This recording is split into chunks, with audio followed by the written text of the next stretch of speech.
Hello friends, this is Narjima and welcome to Let's Learn Assam.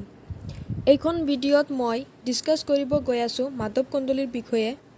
আহক প্ৰথমতে আমি জানি লওঁ মাধৱ কন্দলি কোন। মাধৱ কন্দলি 1400 শতিকাৰ কবি আছিল।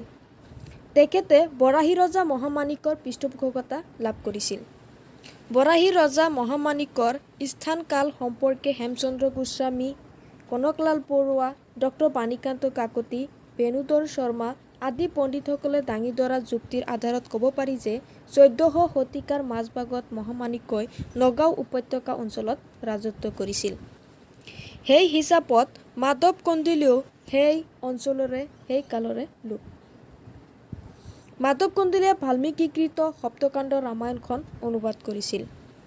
কিবা কাৰণত ৰামায়ণখনৰ প্ৰথম আৰু অন্তিমখন খণ্ড হেৰাই গৈছিল।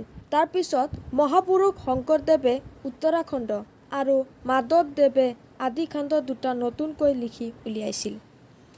মাধৱ কন্দলিক কবিৰাজ কন্দলি হিচাপেও জনা যায়। মাধৱ কন্দলিক প্ৰাক শংকৰী যুগৰ শ্ৰেষ্ঠ কবি বুলিও কোৱা হয়।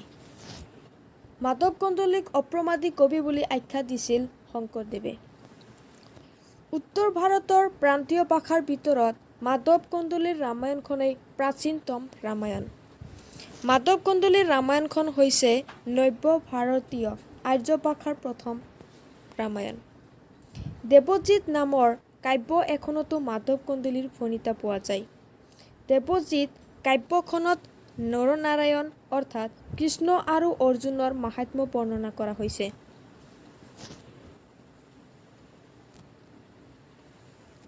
মাধৱ কন্দলিৰ ৰামায়ণখনৰ প্ৰথম মুদ্ৰিত সংস্কৰণ প্ৰকাশ কৰে মাধৱ চন্দ্ৰ বৰদলৈয়ে। যদি মোৰ ভিডিঅ'খন চাই ভাল লাগিছে তেতিয়াহ'লে লাইক কৰিব, শ্বেয়াৰ কৰিব আৰু ছাবস্ক্ৰাইব কৰিবলৈ নাপাহৰিব। Thank you for watching my video.